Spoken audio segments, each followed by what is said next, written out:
Hello friends, welcome to our channel random Baaz. Team India కోచ్లుగా గతంలో ఎంతో మంది పనిచేశారు. ఇందులో భాగంగా గంభీర్కి ముందు రాహుల్ ద్రవిడ్, రవిశాస్త్రిలు ఈ కోచ్ బాధ్యతలు నిర్వర్తించారు. కానీ వారెవరికీ రానంత క్రేజ్ గంభీర్ కోచ్గా నియమితుడైనప్పుడు వచ్చింది. ఇక గంభీర్ను కోచ్ ప్రకటించిన చాలా రోజుల తర్వాత గంభీర్ కోచ్ బాధ్యతలను చేపట్టారు. శ్రీలంక టూర్ సందర్భంగా టీమిండియా ఆటగాళ్లందరితో కలిసి ఇప్పటికే అక్కడికి చేరుకున్నారు. దీంతో ప్రస్తుతం మైదానంలో ఆటగాళ్లకు తగు సలహాలు సూచనలు ఇస్తూ కనిపించారు. ఇక కోచ్ పదవి నుంచి రాహుల్ ద్రవిడ్ తప్పుకుంటాడనే వార్త వెలువడ్డప్పటి నుంచి గంభీరే కోచ్గా రావాలంటూ క్రికెట్ అభిమానులంతా డిమాండ్లు చేశారు. ఇక ఈ కోచ్ ఎంపికకు ముందు అతడు 2024 ఐపీఎల్లో కేకేఆర్ మెంటార్గా ఉండి టైటిల్ సాధించాడు.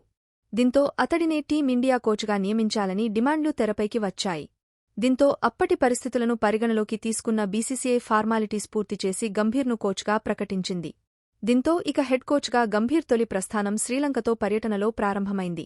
ఇక కోచ్గా బాధ్యతలు చేపట్టాక మీడియా సమావేశం ఏర్పాటు చేసిన గౌతీ తన ఉద్దేశమేంటో అందరికీ స్పష్టంగా చెప్పాడు. ఇక తన దృష్టిలో క్రీడల్లో అంతిమంగా విజయానికి విలువ ఉంటుందని కుండ బద్దలు కొట్టాడు. ఇక కొలంబోలో టీమిండియా జట్టుతో కలిసి తొలి ప్రాక్టీస్ సెషన్ నిర్వహించాడు. ఇక కోచ్గా తొలిసారి మైదానంలోకి అడుగుపెట్టిన గౌతీ ఆటగాళ్ల సాధనను పరిశీలిస్తూ వారికి తగిన సూచనలు ఇస్తూ బిజీగా కనిపించాడు.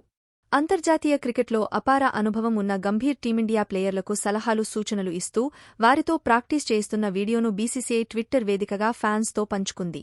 ఇక ఈ శ్రీలంక పర్యటనలో భాగంగా టీమిండియా మొదట 3 మ్యాచ్లు టీ20 సిరీస్, ఆ తర్వాత 3 మ్యాచ్లు వన్డే సిరీస్ ఆడనుంది.